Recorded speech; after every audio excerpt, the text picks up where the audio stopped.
마태복음 20장 1절 16절이면 오늘은 일꾼을 고용하는 집주인, 일꾼을 고용하는 마태복음 20장 1절 말씀 같이 읽겠습니다. 마태복음 20장 1절 말씀 같이 읽겠습니다. 이는 하늘의 왕국이 마치 일꾼들을 고용하여 자기 포도원에 드리려고 아침 일찍 나간 한 사람 곧 어떤 집주인과 같기 때문이라. 하늘의 왕국이 뭐와 같다? 어떤 집주인 같다. 어떤 집주인은 어떤 집주인 할 때 어떤 집주인은 어떤 집주인이냐? 일꾼을 고용하는 집주인. 일꾼을 고용하기 위해서 아침 일찍 집을 나선 주인. 일꾼을 고용하기 위해서. 하나님이 필요한 건 뭐다? 사람이 필요하다. 이게. 하나님께서 언제나 필요로 하신 것은 사람입니다. 하나님은 사람을 필요로 하신다. 뭐 사람은 당연히 하나님을 필요하지만 하나님이 일을 하시는데, 물론 하나님께서 혼자 다 하실 수 있죠. 천사를 보내서 일할 수 있을 수도 있고, 다 전능자인데 뭐 사람이 꼭 필요하나 싶은데, 사람 가운데서 무슨 일을 할 때 필요한 건 뭐냐? 사람입니다. 하나님께서는 하나님의 사람을 필요로 한다. 우리가 바로 그런 하나님의 사람, 하나님의 일꾼, 하나님의 종, 하나님의 정직이, 하나님의 뭐 대사, 그리스도의 대사, 하나님의 뭐 해서 하나님의 하나님이 필요한 사람. 하나님의 방법은 사람이다. 그래요. 하나님의 방법은 사람이다. 그렇죠. 자, 기도하고 시작하겠습니다. 위대하고 거룩한 주 하나님 감사합니다. 하나님께서 은혜 주셔서 참으로 저 추수할 밭에 추수할 것은 많지만 수확할 일꾼이 부족하다고 말씀하셨고, 또 한번 추수해 줄게 기도해서 일꾼으로 보내주시도록 하라 했는데, 주님도 주님께서 지금도 일꾼들을 찾고 계심을 봅니다. 전능자주 하나님, 저희가 신실한 청지기들이요, 한번 주님께 순종하는 또 부지런히 일하는 그런 일꾼들이 되게 해주시길 간구하며, 공부하는 일꾼, 또 일하는 일꾼들로서 또 공부하는 그런 성도들이 되도록 도와주십시오. 전능자주 하나님, 이 자리에서 또 이 시간에 주의 말씀을 듣는 혼들을 참 복주시고, 하나님의 말씀을 좀 선명하게 좀 귀에 입에 착착 감기도록, 그렇게 마음에 이게 말씀이 착 들어맞게 꽉 맞게 그렇게 들리고 받아들이도록 해주시길 간구합니다. 아버지, 믿음으로 말씀을 받을 때 그 말씀들이 정말 깊이 박힌 목과 같이, 아버지 하나님 뿌려진 씨앗과 같이 그렇게 다 뿌리를 내리도록 해주시길 간구합니다. 전능자주 하나님, 참으로 은혜를 베풀어 주시고 조용히 성령을 충만케 하시고 듣는 모든 손들에게도 지혜와 계시를 주시고 깨닫는 마음을 주십시오. 감사드립니다. 주의 성기도 합니다. 아멘. 이 시간은 하늘의 왕국의 비유 중에서 일꾼들을 고용하여 자기 포도원에 들여보내려고 아침 일찍 나간 집주인, 어떤 사람에 대해서 말씀을 전하겠습니다. 집마다 그것을 지은 사람이 있듯이 하늘과 땅과 그 안에 있는 모든 걸 만드신 분은 하나님이십니다. 하나님은 하늘과 땅의 창조주이시며 또한 창조주이시며 소유주십니다. 하나님께서 하늘의 왕국은 무엇과 같으니라, 이렇게 무엇과 같으니라 하는 비유의 말씀이 있고, 누구와 같으니라, 하나님 누구와 같 왕국 누구와 같으니라 하신 말씀이 있습니다. 하늘의 왕국은 씨를 뿌리는 어떤 사람, 씨를 뿌린 자, 또 왕, 상인, 집주인은 어떤 사람, 이런 사람과 같다. 18장에서 하늘의 왕국은 자기 종들로부터 회개복을 받는 어떤 왕과 같다고 하셨고, 20장에서는 하늘의 왕국은 품꾼들을 고용하여 자기 포도원에 들여보내려고 아침 일찍 나간 집주인은 어떤 사람과 비슷하다, 어떤 사람과 같다고 하셨습니다. 주님께서 하늘의 왕국 무엇과 같은지, 누구와 같은지를 제자들과 백성들에게 반복해서 가르치셨습니다. 유대인들은 침례 요한으로부터 시작해서 하늘의 왕국이 가까이 있느니라 이 말씀을 반복해서 들었습니다. 그들은 요한을 하나님의 연자로 여겼기에 그에게 나와 회개의 물 침례를 받았습니다. 그들은 가까이 도래한 왕국을 믿었고 왕이신 분이 자기들 가운데 오셨다는 증언을 들었습니다. 출애굽 때 이집트에서 일어났던 모세와 같은 예언자가 자기들 가운데 일어나서 로마의 식민지 지배를 종식하고 지상 메시아 왕국을 세워주실 것을 간절히 고대했습니다. 그 일을 하실 분이 누구냐? 그 일을 하실 분이 누구냐? 그 예언의 말씀을 성취할 성취자가 누구냐? 바로 예수다. 그래서 예수가 그리스도다 이거죠. 유대인의 왕으로 태어나신 분께서 성령의 기름을 부음받으시고, 성령으로 기름을 받으시고 백성들이 가까이 온 하늘의 왕국에 대해 자주 말씀하셨지만, 그 말씀들은 내가 지금 당장 이 땅에 왕국을 세우고 왕으로 통치한다는 것이 아니었습니다. 주님 말씀하신 왕국은 구약에 예언된 그런 지상 메시아 왕국과는 너무나 거리가 멀었습니다. 유대인들도 왕국에 대해서 알 만큼 다 아는데, 주님께서 하늘의 왕국 뭐 같은 일 할 때 이 하늘의 왕국은 이사야 9장이나 11장이나 35장이나 이런 데 나오는 하늘의 왕국과는 전혀 다르더라 이거죠. 주께서 하늘의 왕국은 영이 가난한 자들의 것이요 의로 인하여 핍박받는 자들의 것이요 회개하고 회심하여 어린아이 같이 자신을 낮추는 자들의 것이라고 하셨습니다. 주 예수님께서 하늘 왕국에 들어갈 수 있는 누가 하늘 왕국에 들어갈 수 있는지 가르치실 때는 회개하고 회심하여 어린아이 같이 된 자, 율법의 의를 능가한 의를 가진 자, 그러니까 하나님의 믿음의 의를 가진 자 말이죠. 깨어서 자기를 예비한 자들이 하늘의 왕국에 들어갈 것이라고 하셨습니다. 세례와 창기를 할지라도 하늘의 왕국에 들어갈 수 있고 이방인들도 하늘의 왕국에 들어갈 자들이 많이 있습니다. 마태복음 8장 11절에 그리고 내가 너에게 말하노라 동서로부터 많은 사람들이 와서 아브라함과 이삭과 야곱과 함께 하늘의 왕국에 앉으리라. 더불어 주님은 하늘의 왕국에 들어갈 수 없는 사람들 부적격자에 대해서도 가르치셨습니다. 하늘의 왕국은 입으로 주여 주여 하는 자가 다 들어간 것이 아니라 아버지의 뜻을 행하는 자라에 들어갑니다. 회개하고 회심해야 들어갑니다. 바리새인과 서기관들의 의를 능가하는 의가 있어야 됩니다. 어릴 때 할례를 받았고 매주 안식일을 지키고 회당에 나가는 유대인들이 할지라도 하늘의 왕국에 들어갈 수 없는 자들이 많이 있습니다. 예수님은 하늘의 왕국에서 누가 큰지에 대해서 가르치셨습니다. 하늘의 왕국은 공산주의 평등사회가 아닙니다. 큰 자가 있고 작은 자가 있습니다. 저 하늘에도 차이가 있고 차별이 있느냐? 있습니다. 하늘의 왕국에서도 지위가 있고 신분의 차이가 있느냐? 있어요? 없어요? 있습니다. 당연히 있습니다. 구원받은 사람들마다 영광이 다르고 보상이 다릅니다. 거기에는 큰 자가 있고 작은 자가 있습니다. 그럼 하늘의 왕국에서는 누가 큰 자입니까? 하늘의 왕국에서 신분 상승과 권세자, 존귀한 자가 되는 방법이 뭐냐 이거죠. 주의 명령들을 행하고 가르치는 겁니다. 그리스도의 명령들 중 가장 작은 것 하나를 어기고 그렇게 가르치는 자는 작은 자라고 불립니다. 마태복음 5장 19절 20절에 그러므로 누구든지 가장 작은 이 명령들 중에 하나를 깨뜨리고 또 그렇게 사람들을 가르치는 자는 하늘의 왕국에서 가장 작은 자라 불리리라. 그러나 누구든지 그것들을 행하고 가르치는 자 바로 그 사람은 하늘의 왕국에서 큰 자라 불리리라. 이는 내가 너에게 말하노니 너희 의가 서기관들과 바리새인들의 의보다 뛰어나지 않으면 너희가 결코 하늘의 왕국에 들어가지 못하리라 했습니다. 크게 되고자 한다면 주의 말씀을 행하고 가르치면 됩니다. 제자들이 주님께 하늘의 왕국에서 누가 가장 큰 자인지 물었을 때 주님은 진실로 내가 너에게 말하노니 너희가 회심하여 어린아이들 같이 되지 않으면 너희가 하늘의 왕국에 들어가지 못하리라. 그러므로 누구든지 이 어린아이 같이 자기를 낮추는 자 바로 그 사람이 하늘의 왕국에서 큰 자니라 가장 크니라 했습니다. 자기를 높이는 자는 낮아집니다. 자기를 낮추는 자는 크게 됩니다. 예수님은 모세의 율법이 아니라 친히 아버지께 들은 말씀을 가르치셨습니다. 그것이 산상수훈입니다. 왕국의 백성들에게 왕국에서 지켜야 할 법, 원칙을 알려주신 겁니다. 하늘의 왕국을 대할 날이 끝난 후에 세워질 천년왕국이나 하늘에 있는 하늘왕국이나 성도들 안에 있는 하나님의 왕국으로 안다면 산상수훈의 말씀이나 왕국의 비유의 이 말씀은 해석 불가능한 말씀이 되고 맙니다.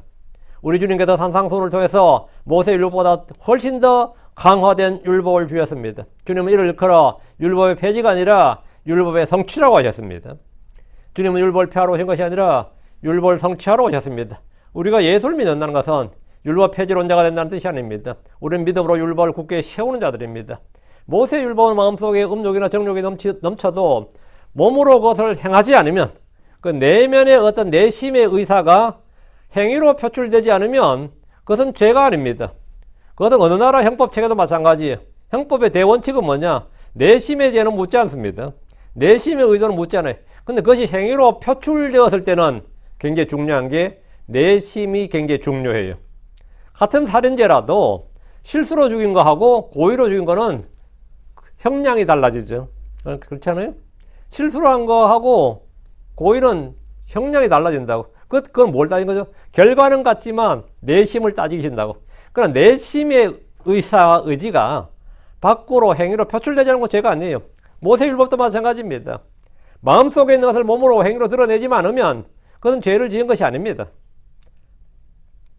마음속의 이웃과 형제를 향해 살심이 들끓어도 행위로 옮기지 않으면 죄를 이긴 것이고 법을 지킨 자입니다. 그러나 산상수훈을 통해 주님은 사람이 누군가를 살인하지 않아도 형제에게 화를 내는 것, 어리석은 자란 말하는 것만으로도 죄요 불법임을 선언하셨습니다. 형제를 미워하는 것이 살인이라고 하셨습니다.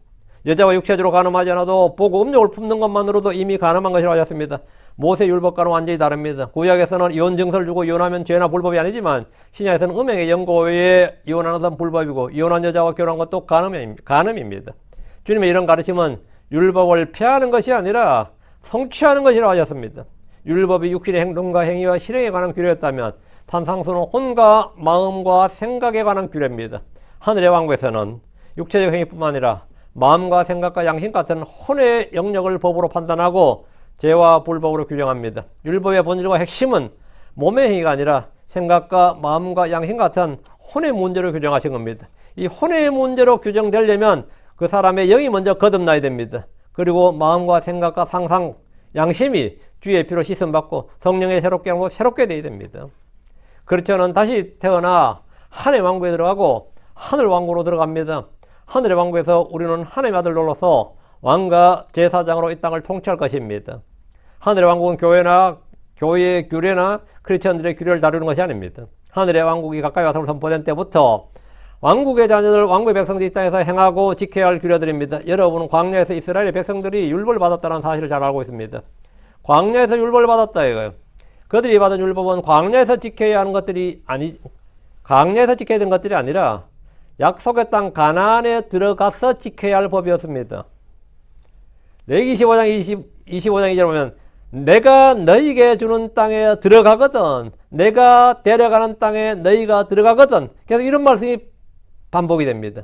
내가 너희에게 주는 땅에 들어가거든. 언제부터 그러면 율법이 발효되는 거죠? 들어가거든. 내가 데려가는 땅에 너희가 들어가거든 이 법을 지키라. 이 법이 너희의 형법이고 민법이고 이게 너희들의 상법이고 가족법이고 다 법이다 이거예요. 이 말씀에다 보듯이 그들이 받은 율법은 왕국의 자녀들이 왕국이 세워질 땅에서 살아야 하는 법입니다. 40년 동안 광야에서 안식일을 지키고 음식기를 지키고 절기를 지키지만 사실은 시내산에서 받은 율법은 가나안 땅에 들어가서 지켜야 할 법이었습니다. 가나안 땅에 들어가지 않으면 그 율법은 의미가 없습니다. 마찬가지로 산상수훈을 들은 유대인들은 그 말씀을 듣는 순간부터 가까이 온 왕국이 세워질 때까지 그 명령들을 지켜야 왕국이 세워진 뒤에도 그 말씀을 계속해서 준수해야 된다. 그러니까 이건 이 땅에서 그들이 듣는 말씀을 듣는 순간부터인데 이거 하늘의 왕국이 자 오늘날 정통 유대인들이라는 사람들이나 율법 준수를 외치는 사람들이 토라서 그 모세율법을 말합니다. 토라 하는데 산상수훈을 지켜야 할 법인 줄도 모르는 이들이 수두룩합니다. 왕국의 법이 선포된 순간부터 그 말씀은 지켜야 됩니다. 주님은 듣고 행하고 가르치는 지키라고 말씀을 주셨지 그냥 한번 들어보라 이 말 한번 들어봐라 이렇게 드러나 보라고 말씀을 주신 것이 아닙니다. 일찍이 모세는 신명기 18장 15절 주 내 하나님께서 내 한가운데 곧 내 형제들 중에서 나와 같은 예언자 하나를 너를 위하여 일으키시니 너희는 그의 말에 귀를 기울지니라. 너희는 그의 말에 귀를 기울지니라. 그러니까 구약의 유대인들이 모세 율법에 귀를 기울인 것처럼 이제는 그의 말에 예수의 말에 귀를 기울이라 이거예요. 신명기 8장 18절 내가 그들의 형제들 가운데 너와 같은 예언자 하나를 그들을 위하여 일으키고 내 말들을 그의 입에 두리니 내가 그에게 명령할 모든 것을 그가 그들에게 말하리라. 예수님이 그들에게 말했다 이거예요. 그러니까 이게 뭐냐면 이 복음서에 나온 말씀이 바로 그 말씀이 이제 유대인들은 모세가 한 말, 즉 모세 율법이 아니라 그의 말, 그분의 말씀에 귀를 기울여야 됩니다. 마지막 날들에 하나님께서 아들을 통해 말씀하시기 때문입니다. 그러나 왕국의 백성들, 왕국의 자녀들, 왕국의 상속자들이라 자처하는 유대인들은 그분의 말씀에 귀를 기울이라는 율법을 정면으로 어기고 그냥 오직 모세를 지금도 외치고 있는 겁니다. 그래서 주님은 마태복음 8장 11절 12절 그리고 내가 너에게 말하노라 동서로부터 많은 사람들이 와서 아브라함과 이삭과 야곱과 함께 하늘의 왕국에 앉으리라. 그러나 왕국의 자녀들은 이스라엘이죠. 왕국의 유대인들이에요. 왕국의 자녀들은 바깥 어둠 속으로 쫓겨날 것이요 거기서 슬피 울며 이를 갈미으리라. 왜 이런 일이 발생한 거죠? 그들은 그의 말에 귀를 기울이라는 말씀, 그 율법, 그 모세의 말에 귀를 기울이지 않았어요. 순종하지 않았다고. 분명히 주님께서 율법이 뭐라면 내가 그에게 명령할 모든 것을 그가 그들에게 말하리라. 그래서 너희는 그의 말에 귀를 기울이라고. 이 주 예수님의 말씀에 귀를 기울이라고 이것이 율법이에요. 근데 왕국의 백성들이 왕이신 그분을 거부하고 배척했습니다. 그들은 왕의 명령을 듣지 않았습니다. 덕분에 이들은 꺾였고 넘어졌고 쫓겨났고 거부되고 배척을 받고 버림받았습니다. 떨어져 나갔습니다. 이런 표현들은 모두 왕국의 백성들인 유대인들에 해당되는 말씀이지 크리스천들에 해당되는 말씀이 아닙니다. 이 땅에서 주님이 오실 때까지 크리스천들이 지켜야 하는 법은 그리스도의 법이고 왕가의 법이고 믿음의 법, 의의 법, 성례의 법, 자유의 법입니다. 택매의 법이죠. 서로 사랑하라는 말씀을 지키면 율법을 성취하는 것이고 온 율법은 한 말씀만 성취되는 것이고 왕가의 법을 지키는 겁니다. 우리는 지금 하늘의 왕국에 대해서 주님의 가르침을 듣고 배우고 있습니다.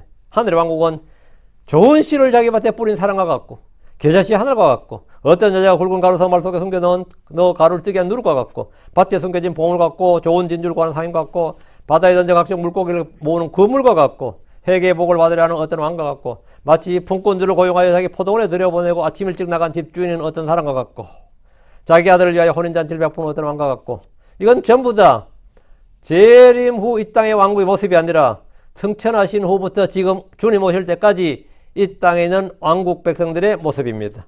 자, 본문을 봅니다. 1절, 20장 1절. 이는 하늘의 왕국은 이른 아침에 그의 포도원으로 들어갈 일꾼들을 고용하기 위해 밖으로 나간 집주인은 어떤 사람 같으니라. 집주인은 어떤 사람? 누구죠? 예수 그리스도죠. 하늘의 왕국은 자기 포도원에서 일할 일꾼들, 일할 품꾼들을 고용하기 위해 아침 일찍 나간 일꾼들을 필요로 한다. 일꾼들 구하러 나간 집주인. 자기 포도원은 이스라엘과 세상입니다. 1차적으로 자기 포도원은 이스라엘이죠. 나의 포도원이랬잖아요. 세상도 중은 세상은 밭이라 그랬죠. 집주인, 여기서 어떤 사람 집주인은 다른 비유에서 마찬가지로 예수 그리스도입니다. 예수 그리스도는 상인도 되고 왕도 되고 있죠. 뒷부린 자도 되고 농부도 되고. 품꾼들은 하늘의 왕국에서 일할 사역자들입니다. 주님은 공생의 사역을 시작하실 때 함께 일할 일꾼들을 부르셨습니다. 주님이 하신 일 첫째가 뭐예요? 돈 버는 거 아닙니다. 일꾼들을 부르셨어요. 그게 사도들, 제자들입니다. 주님께서 산에 오르시고 밤새 기도하신 후에 날이 밝음에 자기 제자들 부르시고 그들 중에 12명을 택하시고 사도라는 이름을 주었습니다. 누가복음 6장 13절에 그리고 날이 밝음에 그분께서 그분의 제자들을 부르사 그들 중에 12를 택하시고 그들 또한 사도라 명명하셨더라. 주님은 새벽 미명에 일어나 일을 시작하시며 일꾼들을 구하러 나가서 품꾼들을 고용하십니다. 하나님은 사람을 필요로 하십니다. 하나님은 언제나 일꾼들을 필요로 하십니다. 집주인이란 단어는 히브리서 3장 1절에서 6절에 정확히 나옵니다. 모세는 하나님의 집에서 종으로 신실했고 예수 그리스도는 그 집을 지은 자요 집을 다스리는 아들로서 신실하셨다. 이렇게. 집주인이 누군지는 볼 것도 없고요. 자, 주님은 아침 일찍 일꾼들을 고용하여 자기 포도원에 들여보내려고 나간 사람, 곧 집주인입니다. 집주인은 육신을 입고 이 땅에 사역자로 오신 예수 그리스도 자신입니다. 하늘의 왕국은 곧 왕이신 자신과 같다 이 말입니다. 자기 밭에 씨를 뿌린 사람, 좋은 진주를 구하는 상인. 하늘의 왕국은 곧 왕이신 자신과 같다 이거예요. 그리고 종으로도 회개복을 받는 왕이나 품꾼을 구하는 주인 등의 비유를 통해서 하늘의 왕국은 본체가 뭐다? 왕이 왕국이다 이거예요. 왕국은 왕이신 자신을 반복해서 가르치고 계신 겁니다. 하늘의 왕국이 어떠하고 무엇과 같은지의 모습은 왕이신 분의 정치의 사역과 같습니다. 주께서 요한복음 11장 19절에 예수님께서 대답하시되 낮이 12시간 있지 아니하냐. 하루 24시간 중에 낮이 12시간, 밤이 12시간. 이게 이제 성경적으로 말하는 낮밤이에요. 밤낮인데 이 시간이 낮 12시간이 뭐냐? 일꾼이 일하는 시간입니다. 요즘은 노동법에 8시간, 하루 8시간 일하는 걸 잡아놓고 있지만 성경적으로는 12시간이 낮이고 12시간이 일하는 시간이에요. 낮에 일하라 이거예요. 실제로 보면 11시에 고용된 사람도 있는데 이는 거의 일이 끝나는 시각입니다. 주님은 품꾼을 구하러 아침 일찍 나가셨는데 온종일 계속해서 일할 일꾼들을 부르시는 겁니다. 그 일꾼을 구하는데 아침부터 시작해서 언제까지? 일을 마치는 하루 끝난 시간까지 주님이 하신 일이 일꾼 부르는 거예요. 세상 끝에 수확물을 거둔 일꾼들은 천사들입니다. 주님께서 거두는 자들은 천사들이라 이렇게 말씀하셨습니다. 그럼 지금 이 시대에 세상이란 밭에서 일해야 될 일꾼, 주님의 포도원에서 일해야 될 일꾼들은 천사가 아니죠. 사람들입니다. 우린 주의 종들 일꾼 청지기로서 불리고 주님이 맡기신 일을 해야 됩니다. 2절 그리고 그가 하루에 1편2씩 주기로 일꾼들과 합의하고 그가 그들을 자기 포도원 안으로 보냈더라. 이제 보통으로 1데나리온 그러죠. 이게 이제 페니가 데나리온이에요. 1데나리온은 일꾼들의 하루 품삯입니다. 지난 시간에 우리는 화폐 단위와 가치에 대해 좀 살펴봤는데 6,000데나리온이 1달란트라 그랬죠. 킹제임스 성경에서 말한 페니는 데나리온과 드라크마 같은 액수입니다. 주님은 일할 품꾼들을 구했지 노예를 구한 것이 아닙니다. 하나님께서 일을 시켜놓고 돈 안 주니 그건 노예지. 그래서 일할 사람을 구해서 종들은 다 뭘 받는다? 삭스를 받습니다. 대가를 받는다고, 대가를 지급받는다고. 주님께서는 돈도 안 주고 일 시키는 거 아닙니다. 일한 만큼 반드시 정당한 몫을 준다 이거예요. 주님 돈 떼먹고 안 합니다. 주님은 불의하지 아니하십니다. 주님은 우리가 일한 것들에 대해서 반드시 값을 치릅니다. 값을 치러줍니다. 여러분 주의 일을 하면 반드시 뭘 준다? 주께서 값을 치러준다. 이거는 100% 여러분 개런티합니다. 3절 4절 그리고 그가 3시쯤에 나가 시장에서 할 일이 없이 서 있는 다른 사람을 보았더라. 그리고 그들에게 말하였더라. 너희는 포도원에 들어가라. 그리하면 무엇이든 여기 그리하면 무엇이든 정당한 것을 내가 너희에게 주리라. 주님은 뭘 준다? 정당한 것을 합당한 가격을 지불한다 이거예요. 예, 그들은 그들의 길로 갔더라 했습니다. 전에 제가 알던 목사님은 늘 그래요. 늘 주님의 일을 하면 하나님 제일 잘 먹여주신다. 그거는 완전히 신조처럼 말했어요. 신조처럼. 근데 그분 인생이 그분이 그렇게 믿었어. 또 그렇게 공개적으로 증언하고 말해서 그런지 진짜 그분 평생 그렇게 살았어요. 늘 주님의 일을 열심히 했고 주님이 가장 좋은 것으로 그분의 입을 채워주셨어요. 그건 틀림없습니다. 주님은 계속해서 포도원에 일할 일꾼들을 구하고 계십니다. 3시쯤이라면 지금 시각으로 9시입니다. 주님께서 십자가에 못 박힌 시각이 3시입니다. 9시다 이 말이야. 오전 9시. 유대 시각에 플러스 6을 하면 지금 우리의 시각이 됩니다. 유대인의 시각은 저녁 6시부터 다음날 6시까지 저녁이고 아침 6시부터 우리가 말하는 오후 6시까지가 낮입니다. 12시간이죠. 3시쯤에 시장에서 놀고 서 있는 자들은 벌써 하루에 4분의 1, 3시간을 허비해온 사람입니다. 12시간이 낮이라 그러는데 12시간 중에서 3시간을 허비한 사람입니다. 주님은 그들을 보시고 너희도 포도원에 들어가라고 하셨습니다. 주님은 누구든지 고용하십니다.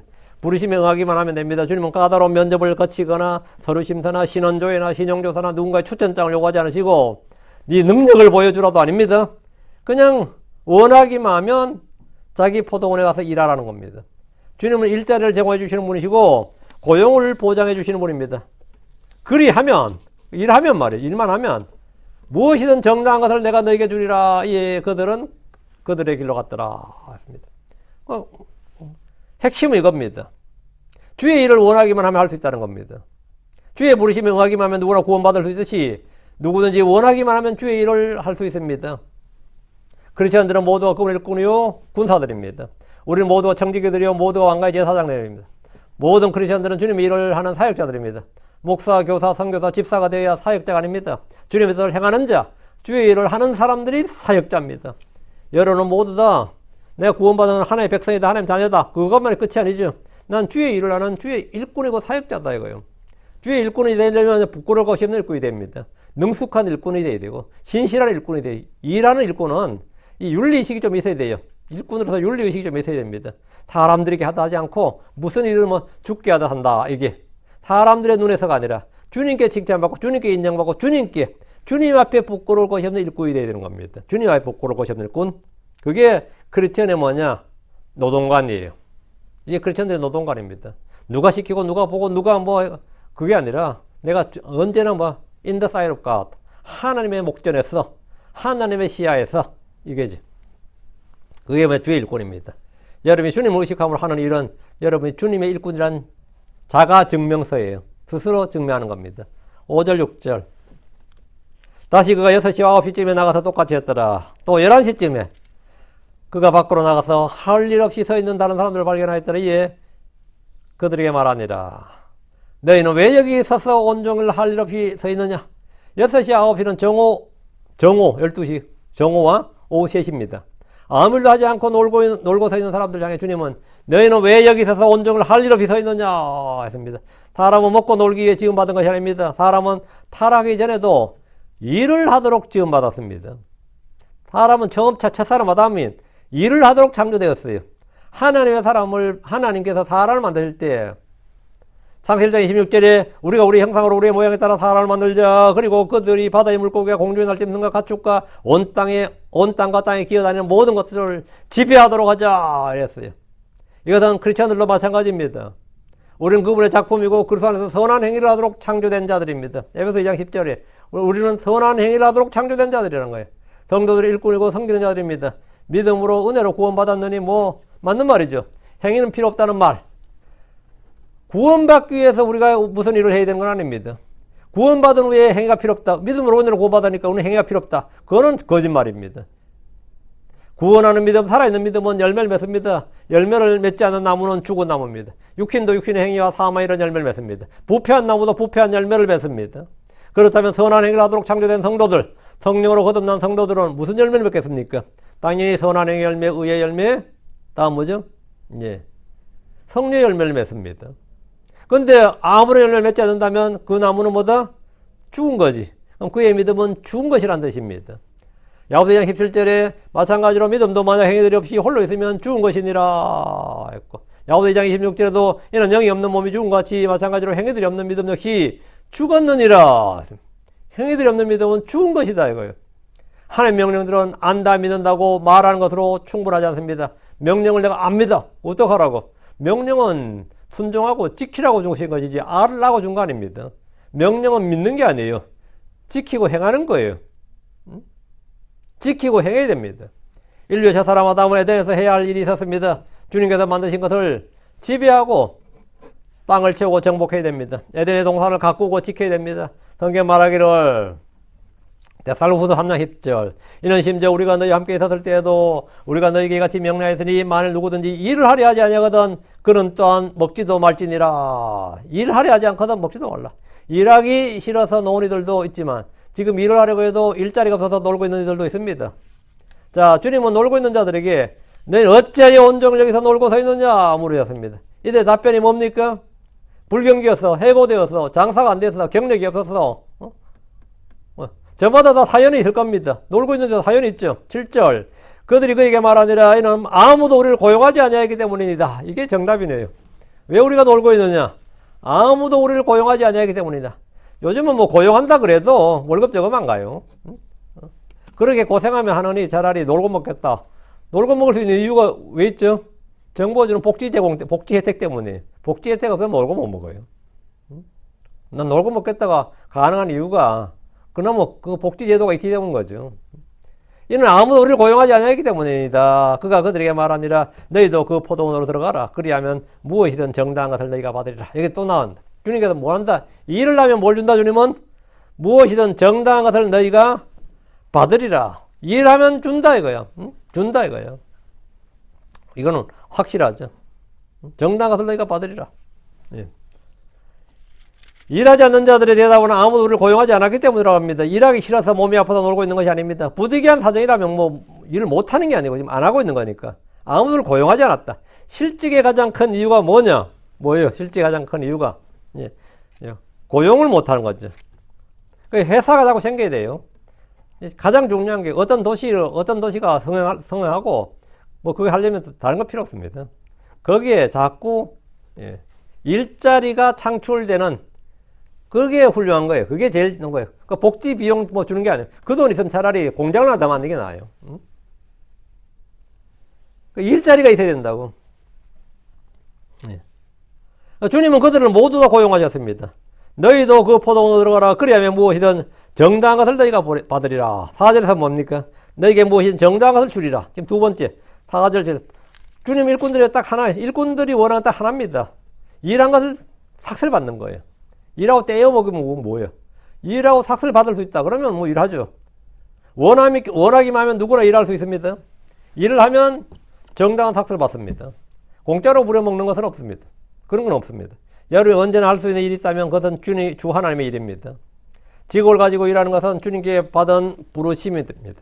일을 할 때 사람들의 눈앞에서 눈 가리고 하지 말고 무엇이든 주께 하듯 해야 하는 것은 일을 주신 분이 주님이시기 때문입니다. 8절 9절 그리하여 저녁이 되자 포도원 주인이 자기 청지기에 말하니라 일꾼들을 부르라. 이제 삭슬 줘야죠. 그리고 마지막에 온 자로부터 시작하여 처음에 온 자까지 그들에게 그들의 품삯을 주라. 그리하여 11시쯤에 고용된 자들이 와서 그들 각 사람이 1페니씩 받았더라. 주님은 저녁이 되자 청지기에게 명하여 품꾼들을 불러 품삯을 주도록 하셨습니다. 주님은 정당한 것을 주리라 했으니까 당연히 주시는 거죠. 말씀대로 하시는 겁니다. 주님은 믿는 자에게 값없이 구원을 주십니다. 주님은 구하는 자에게 성령을 주십니다. 주님은 줄인 자에게 빵을 주고 목마른 자에게 물을 생수를 주십니다. 주님은 수고하고 무거운 짐진 자들에게 안식을 주십니다. 속박된 자에게는 자유를 주십니다. 혼의 자유를 주십니다. 네. 주님은 일한 일꾼들에게는 정당한 삭슬 주십니다. 주의 이름으로 인해 무엇이든 버린 자들에게는 100배의 보상을 주십니다. 주를 위해 일한 사람들은 그가 한 수고 헛된 것이 하나도 없도록 하십니다. 시험을 겪는 자와 죽기가 신실한 자들에게는 생명의 관을 주십니다. 혼들을 먹이 목자들에게 영광의 관을 주십니다. 주의 제 이름을 소망한 자들에게는 의의 관을 주십니다. 주께서 일꾼들을 불러 그들에게 품삯을 주라고 하였습니다.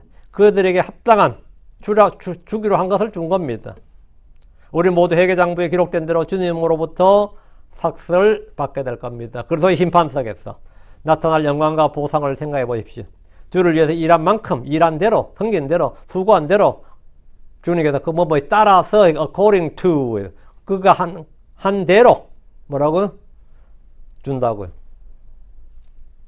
근데 11시쯤에 고용된 자들이 이제 차례도 여기서부터 차례도 거꾸로 주는 거예요. 늦게 온 자들이 먼저 왔는데 자, 계시록 20장 12절 보라 내가 속히 가리라 또 내가 줄 보상이 내게 있어 각 사람에게 그의 행위에 따라 주리라. 각 사람이 뭐에 따라 준다고요? 그의 행위에 따라 주리라. 보상은 행위에 따라 주는 거다 그랬죠. 주의 포도원에 들어서 일했던 사람들에게 놀라운 일이 발생했어요. 무슨 11시쯤에 고용된 자들이 1시간만 일한 사람 진짜 뭐 일을 왔다가 좀 하다 보니 하루가 끝나버리잖아요. 11시 들어왔으면. 그런 사람에게 하루 품삯을 준 겁니다. 1시간 일했는데 하루 품삯을 줘서 대박 난 거죠. 시급을 줘야 되는데 일당을 준 거예요. 시급 1시간이니까 시급을 줘야 되는데 일당을 줬다고. 계산 착오입니까? 주님께서 무엇이든 정당한 것을 너희가 받으리라 하셨는데 1시간 일하고 하루 품삯을 받은 것이 정당한 것이냐 이거예요. 이거는 이 전산착오도 아니고 청지기가 착각한 것도 아니고 속은 것도 아니에요. 주님이 그렇게 주라는 거예요. 주님이. 10절 그러나 처음에 온 자들은 왔을 때 그들은 자기들이 더 받을 줄로 생각했더라. 하지만 그들은 마찬가지로 각각 1페니씩 받았더라. 하지만 그들이 마찬가지로 각각 1페니씩 받았더라. 처음에 들어와 온종일 일한 자들은 자기들이 더 받을 줄 알았습니다. 왜? 1시간 일하고도 1페니 받으니까 자기가 12시간 일한 사람은 몇 페니 받아야 돼요? 12페니 받아야지. 1시간 일한 사람이 한 데나령 1페니를 받았으니까 12시간 일한 사람들은 당연히 최대 12페니를 받아야 공평이고 정의요 합당한 일이라고 생각했을 겁니다. 그들은 처음 주인과 계약한 한 데나리온을 받고 일하기로 한 것은 생각하지 않고 다른 사람이 받는 액수를 품삯의 기준으로 삼았습니다. 기준이 뭐죠? 주의 말씀, 주께서 나에게 하신 말씀, 그 계약, 언약이 기준이 아니고 다른 사람이 받는 것이 기준이 된 거예요. 그런 건 없어요.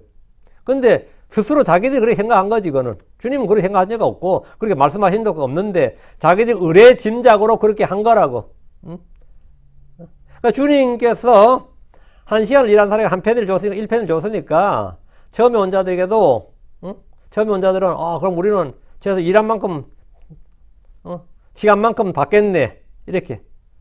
그런데 받아보니까 1펜이네? 기분이 어떨 것 같아요? 더럽지. 실망이죠. 그리고 당혹스럽지. 이게 뭐야. 이렇게 된 거지. 11절, 12절. 그리고 그들이 그것을 받아할 때 그들은 그 집주인을 거슬러 불평하며 말하였더라. 마지막에 온 이 사람들은 1시간만 일하였거늘 당신은 짐과 낮에 열기를 견디는 우리와 그들을 똑같이 대우하셨나이다. 이게 불공평이 아니면 뭐가 불공평이냐? 이게 형평이 맞느냐? 이게 공정이냐? 이런 거죠. 일한 만큼 줘야지 이게 뭐냐? 이게 뭐 공산주의도 아니고 이런 거 아니에요 지금. 그들은 즉시 주인에게 투덜대며 불평했습니다. 마지막에 와서 1시간만 일한 사람들과 짐과 낮에 열기를 견디는 우리가 똑같은 대우를 받는 것. 이거야말로 부당한 처사 아니냐? 이런 주인이 이런 걸 우리에게 이런 대우를 해주다니 이건 주인이 불의하고 부당하다. 이렇게 투덜대는 겁니다. 세상은 상대주의입니다. 모든 가치관이 다른 사람들과 비교하고 다른 사람들을 기준으로 삼습니다.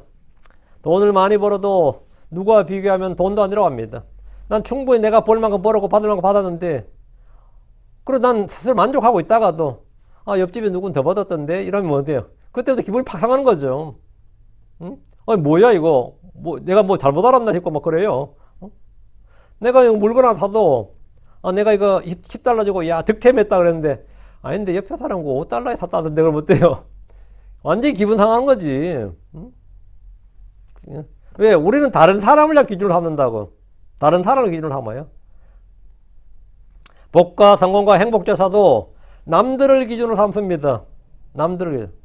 저는 어떤 분을 자매를 소개해 줬는데 막 서로 오고 가고 이제 결혼할 것 같았어. 근데 그 친구가 자기 친구 결혼식 갔다 왔어요. 근데 그 친구 결혼식 갔다 오니까 친구 와이프가 되게 이쁘고 좋은 거야. 집에 돌아와서 바로 파토 냈어요. 근데 그 사람 아직도 결혼 못했어. 그때 바로 파토 내고 아직도 결혼 못했어. 영아이로 생각했나 봐. 응? 나는 직업도 더 좋고, 근데 왜 나하고 결혼 이야기 왔다 가는 사람은 이렇지 해가지고 그냥 파토 냈어요. 나 그런 사람 알아요. 응? 야, 진짜 들을 때 기가 찼지만, 그게 사람이야 또. 응? 나는 더 예쁜 사람, 더 좋은 사람을 만날 수 있다. 그럴 자격이 있다 생각하는 거죠. 상대주의죠. 복과 성공과 행복조차도 선택의 기준은 남을 기준으로 삼아요. 남들을. 그렇지 않은 절대 기준을 가지고 살아야 됩니다. 절대 기준을 가지고 살아야 돼요. 나와 하나님과의 관계만 신경 써야 됩니다. 베드로를 보십시오. 주님께서 베드로에게 내가 나를 사랑하느냐 이렇게 물으시고 내 양들을 먹이라고 하셨습니다. 그리고 베드로가 어떤 쪽으로 하나님께 영광을 돌리지 표적으로 보여주시며 말씀하시기를 너는 나를 따르라. 그래서 베드로가 할 일은 뭐죠? 주님께서 내 양들 먹이라고 했고 너는 나를 따르라. 그것의 끝이에요. 그럼 베드로는 아멘 하고 끝이면 주님이 내게 맡기시는 이거다 이거예요. 난 주님 양들을 먹이고 난 주님을 따르면 돼. 근데 그 말을 듣는 동안 베드로의 반응이 뭐였냐 이거예요. 베드로는 그게 궁금하지 않았습니다. 자기가 어떻게 될까까지 주님, 자기 사역과 자기 앞으로 어떻게 될까까지 주님 다 말씀해 주셨는데 베드로의 반응이 요한복음 21장 21절 22절 베드로가 그를 보고 예수님께 말씀드리느라 그를 보고 할 때 그가 누구냐면 요한이에요. 주여 이 사람은 무엇을 하리까? 주여 이 사람은 무엇을 하리까? 요한은 어떻게 되냐고. 나는 그걸 다치고 이 사람은 무엇을 하리까? 22절 예수님께서 그에게 말씀하시니라 만일 내가 올 때까지 그를 머물게 하고자 할지라도 그것이 너와 무슨 상관이 있느냐? 너는 나를 따르라. 그게 너와 무슨 상관이 있느냐 이거예요. 그것이 너와 무슨 상관이 있느냐? 응? 그 사람이 뭐 죽든지 안 죽든지 큰일 하든 작은 일 하든 니하고 대체 뭔 상관이냐고. 우리 크리스천으로 마찬가지죠. 그 목사가 큰 교회라든 작은 교회라든 선교사로 갔든지 뭐 출판하려고 대학교를 해왔든지 그게 나하고 뭔 상관이냐고. 나하고 뭔 상관이 있어. 응? 근데 대부분 목사는 상관해요. 이게 육신인데 누가 뭐든 그 사람 지금 뭐 한다고 설치돼 그러고 뭐 시기가 뭐가 다 시기도 하고 음해도 하고 전에 뭐 내가 아는데 그 사람 뭐 과거가 어쩌죠. 그게 니하고 뭔 상관인데. 그걸 지금 그 사람한테 왜 이야기하는데? 어? 우리 킹제임스 성경 진영에도 보면 목사들끼리 만나서 하는 일이 맨날 이런 거예요. 응? 그게 니하고 뭔 상관이냐고. 그것이 너와 무슨 상관이 있느냐? 그게 니하고 뭔 상관이냐고. 응? 베드로의 관심은 요한이 어떻게 되는가? 요한은 어떤 대우를 받는가? 그것이었습니다. 내가 이게 아니고 베드로는 나와 주님이 아니라 나와 요한의 관계를 더 신경 썼습니다. 나와 주님과의 관계가 아니라 나와 요한, 이게 더 신경 쓰였다고. 그는 요한과 자신을 끊임없이 비교했습니다. 이것이 육신의 본성입니다. 비교의식은 열등감, 우월감, 자존감 등에 영향을 미칩니다. 대학에 합격한 친구가 기뻐하다. 나 합격해서 기쁘지. 근데 친척이나 친구 중에 더 좋은 대학을 갔다는 말을 딱 듣는 순간 어떻게 되죠? 기쁨은 곧 분노로 바뀌고. 걔는 나보다 더 잘했는데 왜 걔 거기 갔지? 내가 잘못다. 막 절망 모드로 빠지고. 그런 경우도 있고요. 나 원래 겨우 막 별거 하던데 나보다 공부 더 잘했다. 내가 떨어졌다. 그러니까 그때 은근한 기쁨을 누리고. 뭐 이런 거 있잖아요. 그건 상대주의란 말이죠. 그것이 대체 너와 무슨 상관이냐고. 이런 예는 세상에서도 허다하지만 사실은 교회 내에서도 허다합니다. 계속해서 남들과 비교하는 거죠. 13절 14절 그러나 그가 그들 중에 한 사람이 대답하여 말하더라. 친구여 나는 내게 아무 잘못한 것이 없노라. 너는 나와 일편으로 합의하지 아니하느냐. 내 것이나 가지고 내 길로 가라. 나는 내게 준 것과 똑같이 이 마지막 사람에게 주리라. 이게 주님의 말씀입니다. 불평하는 사람에게 주님이 내린 내가 잘못했네. 내가 좀 더 챙겨줄 걸 그랬는데 그러지 않았다 이거죠. 나는 너에게 아무 잘못한 것이 없다고. 나와 너는 1대1 관계고 나와 11시에 온 사람도 나와 이 사람과 1대1 관계다. 주님이 그렇게 하기로 해서 그렇게 하는 거지. 응? 이 사람은 이 사람하고 이렇게 사람과 사람과의 관계 문제가 아니다 이거예요. 너와 나의 문제지. 우리 인생은 모두 다 나와 주님과의 문제입니다. 이 1대1 신앙이에요. 우리 그런 심판소에 가서 회개보고 할 때 내 자신에 관해서 회개 보고하고, 내 자신을 설명하고, 딱 말한 거지. 나는 주님 앞에서 남에 대해서 한마디도 할 일이 없습니다. 주님은 나의 의견을 구하지 않고, 그래, 네 친구 그 사람 어떻게 됐냐? 그러지 않습니다. 나는 나 자신에 관해서 회개 보고하면 됩니다. 우리, 어떤 분은 우리 홈페이지 보니까 질문했더라고요. 그리고 심판석에서 나와 주님 1대1로 심판받느냐? 거기 다른 성도들로 같이 서서 옆에서 듣느냐? 그게 그 궁금증이야.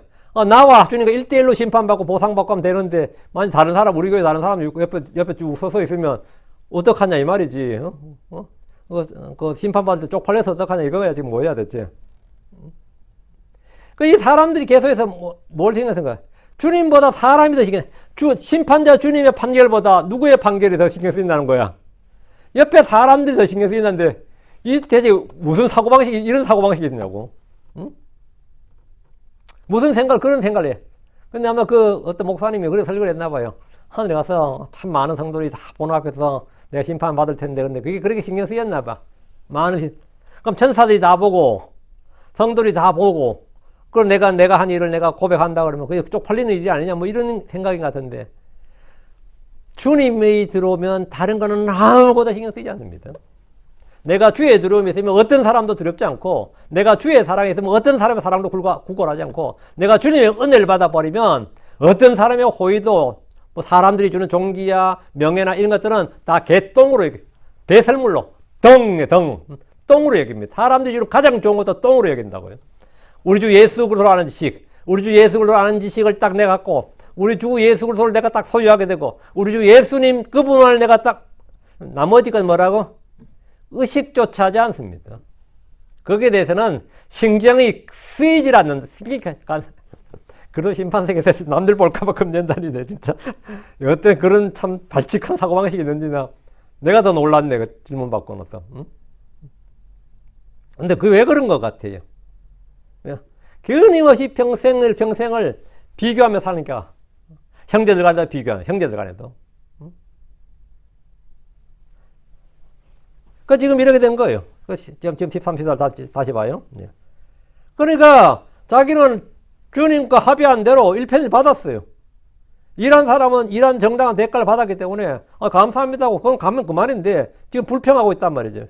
친구여, 나는 내게 아무 잘못한 것도 없노라. 주님 어떤 잘못도 없습니다. 주님은 뒤에 온 사람들에게 은혜를 베푼 겁니다. 주님 합의한 대로 주었고 받은 자는 불평하지 말고 내 것이나 가지고 내 길로 가라고 합니다. 비교하지 말고 남이 무엇을 받는지, 얼마를 받는지, 어떤 대우를 받는지 신경 쓰지 말라는 거예요. 그건 내가 그 사람에게 베푼 은혜라고. 응? 남에게 비교해서 내가 남에게, 하나님이 누군가에게 그럼 하나님이 베드로에게 사도직을 줬으면 왜 나한테 사도직을 안 주세요? 그건 불평하면 안 되는 거예요. 하나님이 그럼 목동 다윗을 왕으로 삼았는데 나는 그럼 이스라엘의 사람이 몇 명인데 다 왕으로 삼아요? 그건 공평도 아니고 평등도 아니고 정의도 아니에요. 근데 오늘날 많은 사람들은 그런 세상을 꿈꿔요. 응? 그런 세상을 이상사회로 생각한다고. 그거는 하늘의 왕국에서 그런 일은 없어요. 천년왕국에서 그런 일 있고, 저 하늘에 가서도 그런 일은 없습니다. 저 하늘에 가서 그런 일 있어요. 새예루살렘의 12성문에 사도들의 이름이 적힌다, 이거, 그러면. 그럼 어때요? 기초서 사도들의 12지파 이름 적힌다, 이러면 어때야 돼요? 내 이름 왜 안 적지? 그런 말은 말 자체가 안 되는 겁니다. 하나님은 되게 불공평하네. 내 이름 왜 안 적으시지? 그런 건 없어요. 그런 건 없다고. 근데 그들은 이 일이 불공평하다는 거예요. It's unfair 하는 거죠. 세상은 불공평하다. 주인은 불공평하다. 이야, 하늘에 왔더니 하나님도 불공평하시네. 뭐 이러면 투덜댄다고. 그러니까 주님께서 친구여, 나는 내게 아무 잘못한 것이 없노라. 주님은 잘못한 것이 없다 이거예요. 주님은 뒤에 온 사람들에게는 은혜를 베푼 겁니다. 주님은 합의한 대로 주었고 받은 자는 불평하지 말고 내 것이나 가지고 내 길로 가라고 합니다. 비교하지 말고 남이 무엇을 받는지, 얼마를 받는지, 어떤 대로 받는지 네가 신경 쓸 일이 아니다 이거예요. 주님은 나는 내게 준 것과 똑같이 이 마지막 사람에게 주리라고 하셨습니다. 육신적인 사람은 이런 주인에게 투덜대고 영적인 사람은 이런 주인의 긍휼과 은혜를 찬양합니다. 야, 주님 정말 대단하십니다. 응? 정말 주님은 너무 한 시간만 일했는데도 그렇게 너그러운 은혜를 베풀어 주시는구나. 우리 주님은 짱이다. 이래야 정상이죠, 사실은. 여러분 육신적인지 영적인지 판단할 때 불평이 나오는지 감사가 나오는지, 투덜거리는지 찬양이 나오는지, 이걸 보면 간단하게 스스로 자가 진단이 될 겁니다. 남을 판단할 때도 그 사람 입에서 나오는 걸 보면 표정만 봐도 저 사람이 기쁨이 있는지 불평이 있는지 그냥 보면 알 수 있죠. 간단하게 판단할 수 있어요. 일찍 포도원에 들어가 일한 일꾼들 역시 정당한 삭슬을 받았지만 정당하다고 인정하지 않았습니다. 주인은 자기의 것을 마음대로 쓸 권한이 있습니다. 육신적인 성도들은 하나님이 죄인들에게 긍휼과 은혜를 베풀 때 기뻐하지 않고 화를 냅니다. 탕자의 형은 아버지가 돌아온 그의 동생에게 잘 대해주는 것에 대해서 기뻐했어요. 아버지 최고다 역시. 아버지가 은혜로우시고 오래 참고 사랑이 넘치시는 아버지, 이런 아버지를 두고 최고다 이렇게 말하냐고. 돌아온 동생에게 잔치를 베푸고 옷을 입혀주고 반지를 끼워주고 신발 신기고 막 이렇게 기뻐하니까 그 일하다 돌아온 큰아들이 뭐라는 겁니까? 분노하잖아요. 내가 안 돼가고 이 집에 안 돼가고 만다 그러잖아. 응? 분노하고 불평을 했습니다. 분노하고 불평했어요. 15절 내가 내 소유의 것을 가지고 내 뜻대로 하는 것이 법에 어긋나느냐? 내가 선하기 때문에 내 눈이 약하냐? 하늘의 왕군 주님께 하늘의 왕군 주님께서 곧 법이시고 주님이 자기 뜻대로 행하시는 분이신데 그것은 법에 어긋난 것이 아닙니다. 주님께서 무엇이든지 자기 뜻대로 마음대로 행하실 수 있는 분이시고 아무도 그분에게 당신이 무엇을 하시나이까 지금 뭐 하는 겁니까? 이렇게 말할 수가 없습니다. 그 불평이나 의의를 제기할 수가 없다 이 말입니다. 전도 8장 4절에 왕의 말씀이 있는 곳에 거기에 권능이 있나이다. 또 누가 그분께 당신은 무엇을 하시나이까 말할 수 있으랴. 당신은 무엇을 하시나이까? 지금 뭐 하시는 겁니까? 라고 따질 수 있느냐? 불평할 수 있느냐? 이유를 제기할 수 있느냐? 없다 이거예요. 말할 수 있으랴. 아무 말도 못한다 이거예요. 하나님은 무엇이나 그분 자신의 뜻대로 하실 수 있습니다. 그것이 가장 선한 일이고 의로운 일입니다. 그것은 주님의 고유권한입니다. 하늘의 보상, 하나님의 심판은 공평하고 정당합니다. 주님의 자와 줄과 주님의 자, 하나님의 잣대, 하나님의 죄는 줄, 하나님의 추는 공평하고 의롭습니다. 16절 따라서 마지막인 자가 처음이 되고 처음인 자가 마지막이 되리니 이는 부름받은 자는 많으나 택함받은 자는 그였기 때문이라. 오늘 말씀의 결론입니다. 이 말씀 마태복음 19장 30절에서 이미 하신 말씀인데 그러나 처음이 된 많은 자들이 마지막이 될 것이요 또 마지막이 된 자들이 처음이 되리라. 하늘의 왕국은 포도원에 들어간 순서대로 지위와 신분이 결정나는 것이 아닙니다. 바리새인들이나 서기관들보다 창녀들과 세리들이 먼저 들어갈 수 있습니다. 먼저 들어갈 수 있어요. 들어갔는데 뭐라고? 예. 받는 보상은 각기 다 다를 수 있습니다. 하나님께서 이 사람을 더 많이 준다 해도 내가 거기다 불평할 수가 없다고요. 저 사람 더 늦게 들어온 사람인데요? 그거 어떡하라고? 순서는 뭐다? 내가 정하는 것이 아니다 이 말입니다. 보상은 내가 정하는 것이 아니에요. 먼저 되고 나중 되는 것은 내가 정하는 게 아닙니다. 태어난 건 순서가 해도 죽는 데는 순서가 없다. 이게 세상 사람들 하는 말이죠. 마찬가지로 마지막에 처음 된 많은 자들이 마지막이 될 것이고 마지막이 된 자들이 처음이 되리라. 이건 아무도 알 수 없다 이거예요. 하나님의 마음, 하나님의 뜻이다 이거죠. 바리새인이나 서기관들이 창녀들이나 세리들보다 더 의로운 자, 자기도 나 그렇게 생각하지만 받을 보상이 더 많으냐? 그건 아니지.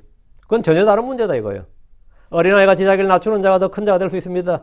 부름받은 자는 많지만 선정된 자는 적다는 것은 주님의 부르심에 모두 응답한 것은 아니기 때문입니다. 주님은 일할 일꾼들을 부르십니다. 주님의 포도원에 가서 일할 일꾼들을 부르시는데 누구든지 부름받은 그 시각부터 일하면 각자 일한 대로 뭘 받는다? 정당한 삭슬을 받습니다. 하나님은 불의하지 않습니다. 하나님은 언제나 정당한 삭슬, 정당한 몫을 그에게 지정하십니다. 조금도 여러분 자기가 나는 저 사람에 비해서 그런 말할 각 사람은 모두 나와 하나님의 관계지 나와 그 사람의 관계가 아니다 이거예요. 자, 하늘의 왕국은 주님의 포도원에서 일할 일꾼들을 구하는 사람, 그 집주인 같은데 그러면 하늘의 왕국은 곧 하나님의 아들 예수 그리스도. 하나님은 하늘의 왕국은 왕이신 분에 의해서 결정나는 것이다. 왕이신 분과 같다는 겁니다. 하늘의 왕국은 이 세대의 저희들은 일하는 일꾼들이죠. 모두 일하는 일꾼들이고 섬기는 자들이다 말입니다. 그러면 그에 맞춰서 일을 하면 때가 되어서 주님 오셔서 때가 되어서 그 삭슬을 받게 된다. 그래서 우리가 한 일들은 아무것도 조금 더 헛된 것이 없다는 것. 그리고 하나님께 불의하지 아니하시다는 것. 이런 것들을 하고 남들과 비교하지 마시고 오직 주님 앞에서 자신이 부끄러운 것이 일꾼, 신실한 일꾼, 선한 일꾼, 정직한 그런 성도들이 되면 됩니다. 그리고 무엇이든지 사람들이 하듯 또 눈가림으로 하지 말고 죽게 하듯 하면 그에 따라서 뭐 우리 주를 섬기는 것에 대해서 충분한 보상, 정당한 탓을 받는다 이겁니다. 여기까지 하고 기도합시다. 위대한 유월관 주하나님 감사합니다. 하나님 은혜 주셔서 오늘 주의 말씀을 선포했습니다. 선포된 모든 말씀들이 성도들 가운데 잘 전달되게 해주시고 듣는 모든 혼들이 다른 사람들을 쳐다보고 다른 사람들 비교하고 다른 사람들을 의식하고 다른 사람들의 눈치나 압력이나 또 다른 사람들 두려워하거나 다른 사람들의 어떻게 그런 것이 아니라 오직 주님 한 분만을 의식하고 아버지 주님의 목전에서 주님의 눈앞에서 저희가 행하게 하여 주시옵소서. 아버지 하나님 주님께서 우리가 일한 모든 것에 대해서 아버지는 정당한 삭을 주신다고 말씀하셨습니다. 주님께서는 불의하지 아니하셔서 우리가 수고한 것 사랑의 수고를 결코 잊지 않으시고 성도를 섬긴 것과 섬기고 있는 것을 결코 잊지 아니하시는 분입니다. 그래서 예수 안에서 행한 어떤 것도 헛된 것이 없사오니 아버지 하나님 저에게 주신 은혜들 저희가 받은 은혜대로 저희가 아버지 신실하게 이 세대를 섬기다가 우리 주님 앞에 설 때 아버지 저희가 신실한 성도들 믿음의 좋은 평판을 받는 그런 성도를 되게 해주시고 영광의 관을 받게 해주시옵소서. 생명의 관을 받게 해주십시오. 의의 관을 받게 해주십시오. 주님께서 우리에게 주신 썩지 관들을 예비해 두셨는데 그것들을 다 저희가 받게 하여 주실 간구합니다. 하나님 아버지는 은혜 베풀어 주시옵소서. 저 하늘에서 아버지 저희가 이 땅에서 저 하늘의 보화를 쌓아두는 성도를 되게 해주시고 자기를 위해서는 부유하지만 하나님께 부유하지 못한 자들이 되지 않도록 하시고 인색함으로 탐욕으로 해서 형제들에게 마땅히 행해야 될 사랑의 수고 또 아버지는 섬김 또 도와줘야 될 것들 의의 씨를 뿌려야 될 것들을 움켜쥐고 아버지 하나님 속이는 자들이 되지 않도록 해주시옵소서. 저희가 정말 선을 행하되 특히 믿음의 가족들에게 행하도록 하여 주시길 원합니다. 감사드립니다. 주의 승리도 합니다. 아멘.